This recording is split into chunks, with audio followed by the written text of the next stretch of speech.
तो चलिए वीडियो को शुरू करते हैं।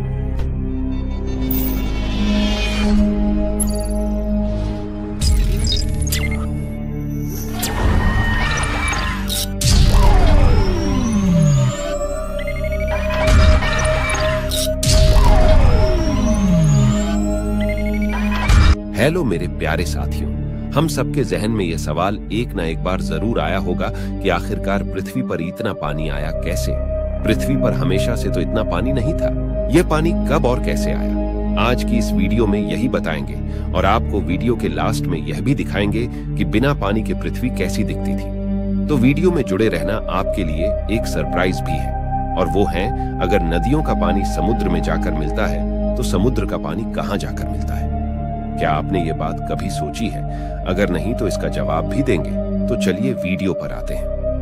समुद्र का नाम सुनकर हमारे दिमाग में विशालकाय नदी दिखाई देने लगती है। समुद्र को हम हिंदी में सागर, सिंधु जैसे कई नामों से जानते हैं। कहते हैं कि ब्रह्मांड में धरती धूल के कण के भी बराबर नहीं है। धरती के 70% हिस्से में जल है, तो वही 20 से 25% हिस्से में मानव जीवन और बाकी के हिस्से रेगिस्तान, पहाड़ियां और जंगल है। धरती पर इतना बड़ा समुद्र है, इंसान अभी तक संपूर्ण समुद्र नहीं देख पाया है।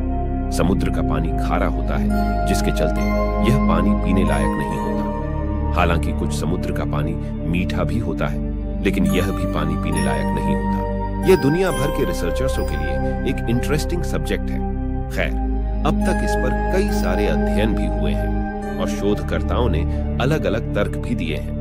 इसी तरह कुछ शोधकर्ताओं का कहना है कि करीब 4.5 अरब यानी 450 करोड़ साल पहले धूल और गैस मिश्रित बादलों से हमारी दुनिया में पानी आया। और कुछ वैज्ञानिकों का कहना है कि शुरुआत में धरती सूखी थी और लंबे समय बाद महासागरों में तब्दील हो गई। एक मान्यता यह रही है कि जल अलौकिक स्रोतों से आते हैं, जैसे जब धरती पर बर्फ या पानी की बारिश होती है। तब ब्रिटिश वैज्ञानिकों के एक समूह ने ही तर्क दिया कि अंतरिक्ष ने ही 33 करोड़ 25 लाख क्यूबिक मील पानी हमारी धरती को दिया है, जो हमारी पृथ्वी को कवर करता है। वैज्ञानिकों का यह research paper nature astronomy journal में प्रकाशित हुआ है। हालांकि प्रत्येक सागर के जन्म की कहानी अलग अलग है। पृथ्वी के नीचे की टेक्टोनिक प्लेटों के खिसकने से सागरों की उत्पत्ति हुई। वैज्ञानिकों का कहना है कि समुद्र की उत्पत्ति आज से करीब 50 करोड़ से 100 करोड़ साल पहले हुई थी।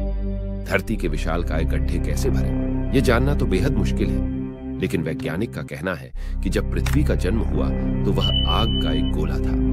जब पृथ्वी धीरे धीरे ठंडी होने लगी, तब धरती के चारों तरफ गैसों के बादल फैल गए। ठंडे होने पर ये बादल काफी भारी हो गए और उनसे लगातार मूसलाधार वर्षा होने लगी। लाखों साल तक ऐसा होता रहा। पानी से भरे धरती की सतह के यह विशाल गड्ढे ही बाद में समुद्र कहलाए। आप जानते हैं कि वैज्ञानिकों के द्वारा रिसर्च की गई थ्योरियों ने क्या बताया है। पहली थ्योरी, जिसमें बताया गया है कि 13.8 अरब साल पहले बिग बैंग हुआ। अगर आपको बिग बैंग नहीं पता तो बता दें कि आज से अरबों साल पहले अंतरिक्ष में धमाका हुआ था, जिसे बिग बैंग कहा जाता है। पृथ्वी और सूरज 4.6 अरब साल पहले बने। जब पृथ्वी बन रही थी, तभी पानी के मॉलिक्यूल्स उन चट्टानों पर जमा हो गए जिनसे पृथ्वी बन रही थी। पृथ्वी बहुत गर्म थी और सतह सूख गई थी। जो भी पानी बचा वो पृथ्वी में ही रह गया। बाद में यह पानी अंदर की गर्मी से भाप बनकर ऊपर को निकला। तब तक पृथ्वी का वायुमंडल तैयार हो चुका था। इस वायुमंडल में बादल बने और घनन घनन घेराए बदरा। घने घनघोर काले छाए बदरा। दमक दमक गूंजे बदरा के डाके। चमक चमक देखो बिजुरिया चमके। मन धड़काए बदरा, मतलब कि बादलों से पानी बरसा और वह धरती पर आ गया। दूसरी थ्योरी कि धरती पर पानी उल्कापिंड लेकर आए। उनका कहना है कि गर्मी केवल सूरज के पास वाले प्लैनेट्स में थी। सूरज से दूर वाली चट्टानें, एस्ट्रॉयड और कोमेट्स ठंडी थी। यहाँ पानी इकट्ठा बचा रहा। बाद में एस्ट्रॉयड और कॉमेट्स आकर धरती से टकराए और साथ में पानी लेकर आए। एक थ्योरी कहती है कि धरती से डायनासोर खत्म होने का कारण भी एक एस्ट्रॉयड का टकराना ही था। साइंस के सर्किल में दूसरी थ्योरी ज्यादा स्वीकार की जाती है। ज्यादातर साइंटिस्ट ये मानते हैं कि दोनों तरीके से पानी धरती पर आया, लेकिन ज्यादा पानी बाहर से ही आया है। आप जानते हैं कि समुद्र कहां से शुरू होता है और कहां खत्म होता है। सबसे पहले तो समुद्र कहां से शुरू होता है ये जानना तो मुश्किल है, लेकिन हाँ, समुद्र कई देशों के बीचों बीच बसा हुआ है। अगर हम भारत की बात करें तो समुद्र किसी देश के शहर के छोर से शुरू होता है और भारत के उस शहर के छोर पर खत्म होता है जहां समुद्र लगा हुआ है। यह हम इसलिए मान सकते हैं कि जब भी जहाज से विदेश यात्रा की जाती है तो वह समुद्र के रास्ते से होकर ही जाता है। ऐसे में हम समझ सकते हैं कि समुद्र कहां से शुरू होता है और समुद्र कहां पर खत्म होता है। तो मेरे प्यारे दोस्तों, आपको जरूर समझ आ रहा होगा कि मैं क्या कहना चाह रहा हूं। और अगर वीडियो समझ आ रही हो तो कमेंट करके जरूर बताना और वीडियो लाइक कर देना। आपको बता दें कि प्रशांत महासागर के भीतर जल जंतुओं की एक रहस्यमयी दुनिया है जिस पर अभी भी खोज जारी है। प्रशांत महासागर विश्व का सबसे गहरा सागर है। महासागरों को छोड़कर यदि सागर की बात करें तो विश्व का सबसे विशाल सागर दक्षिण चीन सागर है।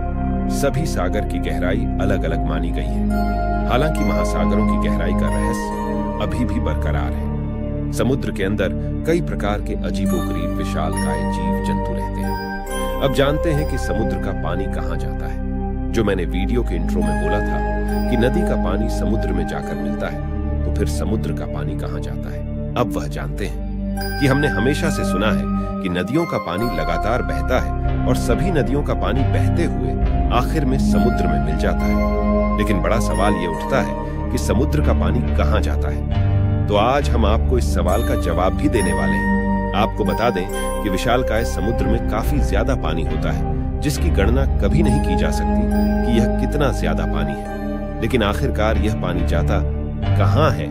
आपको बता दें कि समुद्र का पानी भाप बनता है और भाप से बादल बनते हैं, बादल वर्षा करते हैं और वह पानी वापस नदियों के द्वारा समुद्र में आ जाता है।